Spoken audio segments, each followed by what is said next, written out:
Stop. Don't spend a lot of time and money developing your brilliant new product or business idea before you do these 4 things. Seriously, these 4 steps can save you a lot of trouble and expense, and more importantly, they can help you speed up the launch of your idea. The best part is that these initial 4 steps are quite easy, quite quick, and relatively inexpensive. Let's talk about that. Hi, I'm Elias Borges, and I'm a lawyer and a registered patent agent with over 33 years of experience. I help innovators protect their invention, secure their intellectual property rights, and help them commercialize their ideas.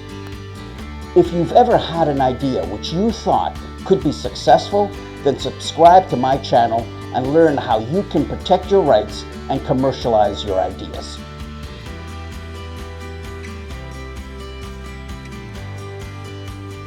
Okay, so let's get right into step 1, starting a project journal.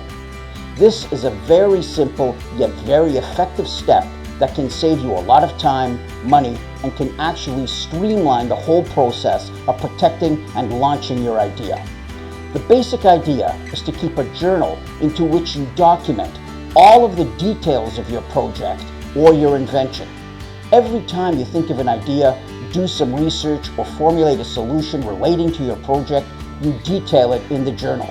Also, anytime you communicate with someone relating to your project, you keep a record of that communication in the journal. Over time, the journal acts as a written historical record of your intellectual property rights, which you can use later to bolster your rights. It also acts as a convenient reference containing contact information, lists of resources, and other helpful information which you might need from time to time. These journals are really useful, especially in the event a dispute arises between you and other people who might be involved either directly or indirectly in the project. It's a valuable tool which every inventor or startup entrepreneur should be using. Now, what kind of journal should you be using? I personally think a hardbound paper journal is particularly useful because it's cheap, it's handy, and it's easy to use. There are also journaling and notebook applications for use with smartphones or computers, which you can use. Many people use applications like Evernote or Zoho to accomplish that sort of thing. Those applications make it easier to keep track of photos, electronic documents, videos, and sound recordings. However, you can use a paper journal in combination with a file on your computer or on the cloud service to achieve the same thing.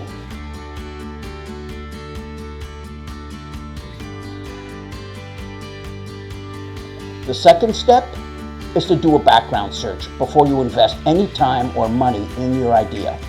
Trust me on this. I've had hundreds of clients over the years who came to me with what they thought were brilliant new ideas, but it turned out that they were neither brilliant nor new. I knew one inventor who invested $500,000 into a project only to discover that his idea was old and not marketable. Searching is a key initial step. In fact, it's absolutely critical. So where do you search?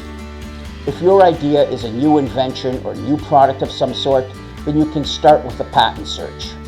There are several good patent searching tools you can use, but the tool I like the most is Google's patent searching tool. It's free, it's easy, it's quick, and it's fairly comprehensive. Just go to www.google.com/patents. That'll take you to a screen that looks a lot like a regular Google search, but you can enter a few keywords which describe your invention.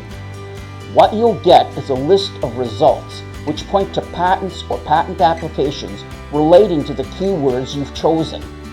Then review each of the results one at a time. Then after you've reviewed a few dozen references, repeat the search again using a different set of keywords. Take your time with this. In fact, spend several hours or even several days doing this search until you're confident you found all the relevant references that you're ever likely to find. If you find patents or patent applications for something which is really close, then you might want to rethink your project. It's okay to admit that your idea was not as original as you thought, and then to discard it in search for something else. Also, even if you don't find anything too similar, the references you do find can give you some insight as to the market for your product. You might even be able to solve certain technical problems as a result of your patent searching. Now, a simple patent search might not be enough, so you might also want to do some additional Google searching or Bing or using some other search engine. If your idea uses a trademark or a slogan, you can search those trademarks and slogans to see if there are similar trademarks being used. Again, if you find someone using a similar trademark for a similar business, then you might want to rethink that trademark and perhaps adopt a new trademark. Oh, and one last point on this topic. Make sure to log in all of your search efforts into your journal for later reference.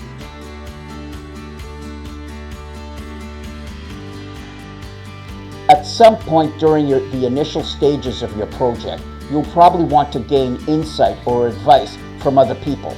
You'll probably want to talk to engineers, potential investors, friends, business associates, and potential clients so that you can determine if that idea is viable. This is where you have to be careful. Initially, you want to keep the disclosure of your idea to an absolute minimum. A non-disclosure agreement can help you do that. The key to those agreements is to have them signed before the actual disclosure takes place. Of course, they do have to be signed. Don't disclose details of your idea or invention without having everyone involved sign a non-disclosure agreement. With a good non-disclosure agreement ready to be used whenever you need it, you'll be able to move confidently and talk to the people you need to talk to in order to get your product launched. This in turn should make it easier for you to get the input you need to develop your project quicker. I've done a video on this topic, and I've uploaded a free online course on non-disclosure agreements and how to write them, which you might find useful. So check out the description of this video for more information.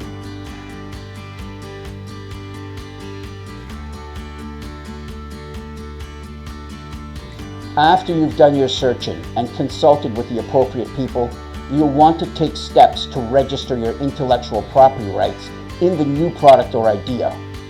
If your idea is a new type of product, a method of doing something, a composition of matter, or even something like a new smartphone app, you should consider filing a patent application for your invention. This is particularly important if you're going to get other people involved to further develop your product.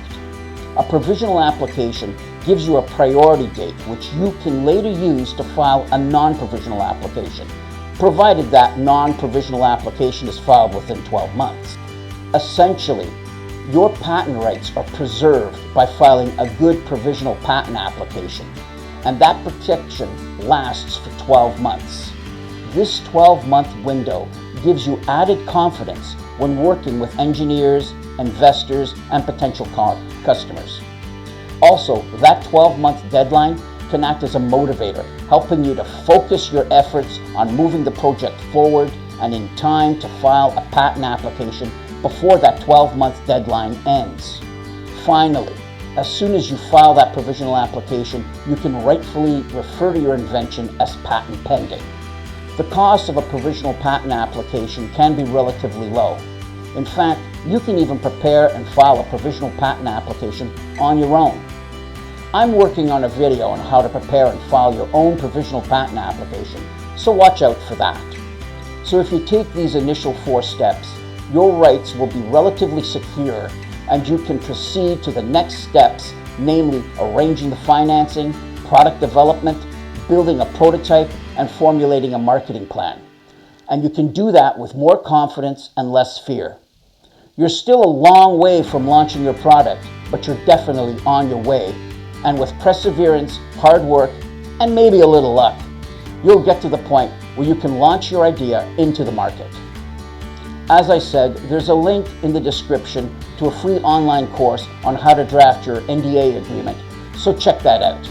If you have any comments on this video, or if you have any suggestions for topics you'd like me to discuss, please leave me a comment and I'll try to get back to you. That's all for now. Thanks for watching and see you again soon.